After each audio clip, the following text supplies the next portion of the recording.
15th minute. A left-wing corner from Pat Hurd was cleared only as far as Beardsley, who coolly shot past Turner. 3 minutes into the second half, Newcastle made it 2. Wes Saunders was flattened in the box, and the referee had no doubts about awarding a penalty. It was a decision which angered Sunderland, and their players crowded around the referee. Their protests continued for some time until Howard Gale went too far. He'd already been booked in the first half, and the referee had no choice but to send him off.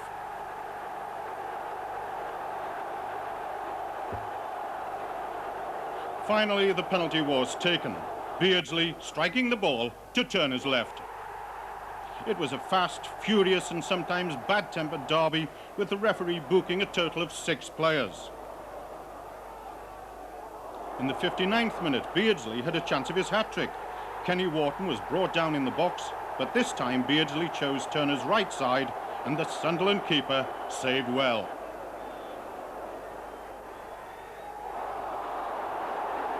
Sunderland hit back in the 71st minute. A Clive Walker corner wasn't cleared properly by Newcastle's defence, but the move didn't look particularly dangerous as Colin West picked up the ball with his back to goal, but he turned and sent a glorious chip over Kevin Carr. Sunderland's mini-revival was halted 10 minutes from time when Beardsley got his third. He started the move on the edge of the box, and slack to Sunderland defensive work allowed him to pick his spot past Turner. But the drama wasn't over just yet. 3 minutes from time, Gary Bennett launched himself into a tackle with Wesley Saunders.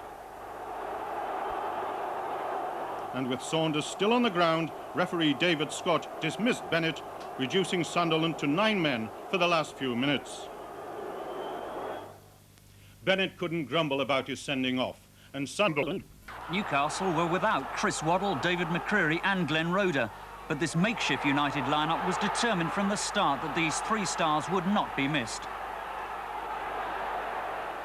Playing in their chain strip of light blue, Sunderland had a chance to take an early lead. West, put clear by Pickering, managed to round Kevin Carr, but his cross just failed to find the unmarked Hodgson. Where Saunders it was who scrambled the ball clear for Newcastle. Played at a frantic pace, the game needed a rare moment of coolness, and that was provided by Peter Beardsley. Bennett's attempted clearance went straight to him, and he picked his spot perfectly. Sunderland protested that a Newcastle player had strayed offside, but after consulting a linesman, referee Scott decreed the goal should stand. The greasy surface made life hard for keepers, and this Howard Gale free kick so nearly escaped Carr's clutches. It was 1-0 to Newcastle at the interval, but 3 minutes after the restart, there was double disaster for Sunderland. Gale was adjudged to have brought down Saunders in the area. Despite being booked in the first half, Gale continued to argue with the referee and paid the price. As he walked sadly off, Beardsley made it 2-0 to Newcastle from the spot.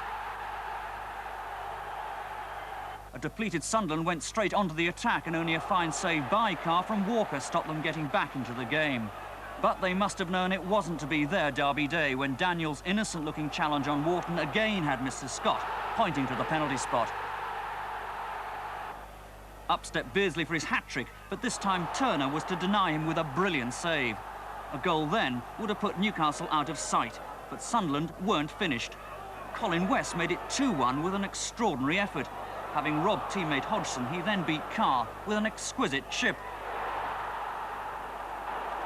The 5,000 Roker faithful ready to cheer the equaliser when full-back Venison was put clean through, but desperate defence by Saunders thwarted him.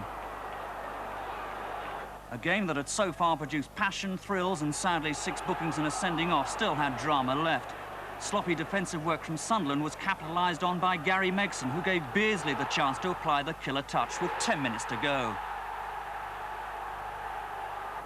A reckless challenge by Sunderland's defender Gary Bennett on Wes Saunders gave this torrid affair a sour ending. Referee Scott was right to apply the law relating to violent conduct, and Bennett had to go. A sad day for Sunderland, but a joyous one for hat-trick hero Peter Beardsley. Obviously I'm delighted, you know, but I think on the day we were in with a weak inside, you know, and the lads that have come in have done a tremendous job, and I think it's all credit to them, really. The first was the one that broke the deadlock, of course, left foot, wasn't it? Yeah, well, I was quite pleased with it, to be honest. I knew if I'd have blasted it, could have went anywhere, and I just saw a gap in the bottom corner, and fortunate enough I went in. The result has obviously ended a bad run for United. Do you reckon it'll give the lads a real lift for the rest of the season? Yeah, well, I would like to think so. You know, we've got the cup tie on Sunday, and hopefully this will just be the start and picking up. Well, Peter...